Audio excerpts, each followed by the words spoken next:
Bismillahirrahmanirrahim. Assalamualaikum warahmatullahi wabarakatuh. Perkenalkan, nama saya Vira Prastika, NIM 200301501017, kelas PJKRC.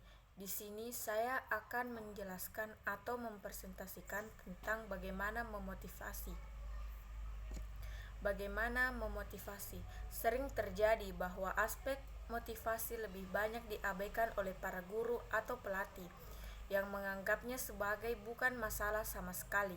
Padahal motivasi akan menentukan bagaimana siswa mampu dan mau mempelajari suatu keterampilan. Seorang siswa yang tidak termotivasi sama sekali tidak akan pernah mau berlatih, dan karenanya hasil latihan dan belajar tidak akan maksimal. Sebaliknya, siswa yang termotivasi akan menghabiskan waktu dan usahanya untuk melakukan tugas yang diberikan dengan latihan yang lebih serius yang mengarahkannya pada pembelajaran yang lebih efektif. 1. Memperkenalkan keterampilan. Memperkenalkan suatu keterampilan kepada murid merupakan suatu upaya untuk memotivasi mereka agar tujuan tersebut tercapai. Tentunya upaya memperkenalkan makna dan manfaat dari keterampilan yang dimaksud untuk masa-masa tertentu. Schmidt misalnya mengatakan bahwa memberi penjelasan tentang manfaat suatu keterampilan di masa datang akan menjadikan siswa memiliki tujuan dan arah dalam belajarnya. 2. Menetapkan tujuan belajar.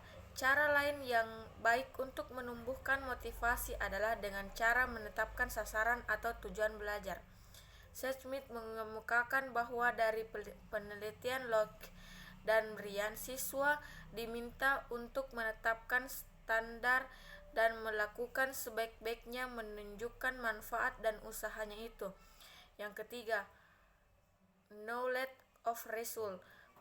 Penelitian terdahulu yang menyumbangkan konsep bahwa latihan sendiri tidak membuat sempurna adalah penelitian tentang pembuatan garis pada orang-orang yang ditutup matanya. B. Memberikan tugas. Setelah mengetahui sedikit dasar pemberian motivasi, maka berikutnya adalah mengetahui bagaimana metode yang tepat dalam memberi tugas pada anak. Pada tahap ini akan diketahui bagaimana cara yang tepat untuk memberikan gambaran yang menyeluruh kepada siswa tentang keterampilan yang akan dipelajari, termasuk pemberian deskripsi umum tentang bagaimana keterampilan itu ditampilkan. Beberapa prosedur sangat bermanfaat dalam hal ini seperti pemberian instruksi, modeling, dan pemberian demonstrasi. 1. Pemberian instruksi. Memberikan instruksi adalah peristiwa umum dalam hampir setiap pengajar. Menurut Singer pada 1980 mencatat bahwa pemberian instruksi ini harus meliputi 4 hal berikut, yaitu 1. Terus-menerus memberikan instruksi dan arah. 2. Hanya digunakan sebagai teknik transfer nilai pra-latihan atau pra-training. 3. Mendorong siswa untuk memberikan respon pada tanda-tanda khusus pada saat yang khusus. Dan yang keempat, menawarkan saran yang bersifat korektif pada penampilan yang bersangkutan. Yang kedua, yaitu modeling dan demonstrasi. Media yang paling baik dalam pemberian instruksi pra-latihan adalah alat-alat bantu visual, seperti gambar dari suatu teknik atau keterampilan yang benar, klip film, video, atau demonstrasi oleh kawan sekelas atau oleh guru sendiri, yaitu modeling. Prosedur ini merupakan bagian dari upaya pembelajaran observasional atau observational learning, di mana siswa menambah informasinya hanya dengan mengamati penampilan orang lain. C. Bentuk latihan. Semua pembelajaran memerlukan beberapa bentuk latihan. Konsep dari keterampilan sendiri sudah didasarkan pada asumsi bahwa latihan mendahului penugasan tugas. Latihan keterampilan gerak dapat terjadi pada waktu yang berbeda dan tempat di bawah kondisi yang berbeda. Bentuk latihan dapat dibedakan antara lain yaitu bentuk latihan motorik dan fisik. atau physical rehearsal, serta latihan yang bentuk latihan mental rehearsal. Teknik latihan fisik dan motorik. Siapapun yang menyatakan bahwa practice makes perfect mengetahui bahwa penguasaan keterampilan memerlukan pengulangan. Dalam bagian ini akan dibahas beberapa teknik latihan fisik, diantaranya latihan simulator dan latihan gerak lamban. Latihan simulator. Simulator adalah alat latihan yang meniru keadaan tertentu dari tugas yang menyerupai gerak sebenarnya.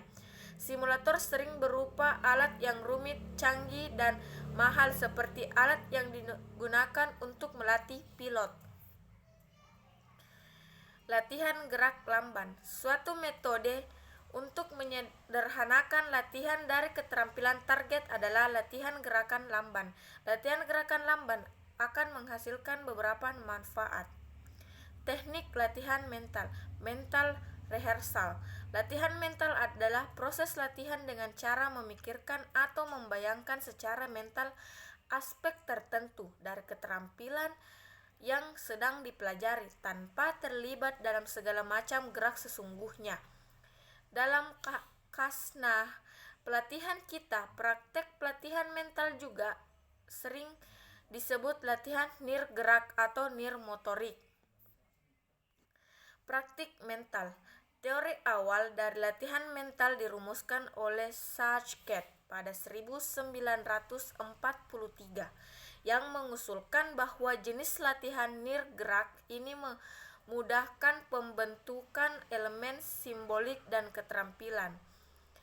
Pembayangan mental. Jenis khusus dari latihan mental sering disebut sebagai pembayangan mental atau mental imagery. Selama pembayangan mental, anak atau atlet berusaha untuk melihat dan merasakan dirinya seperti benar-benar sedang melakukan keterampilan. Demikian hasil presentasi saya. Lebih dan kurangnya mohon dimaafkan. Wabillahi taufiq wal hidayah. Wassalamualaikum warahmatullahi wabarakatuh.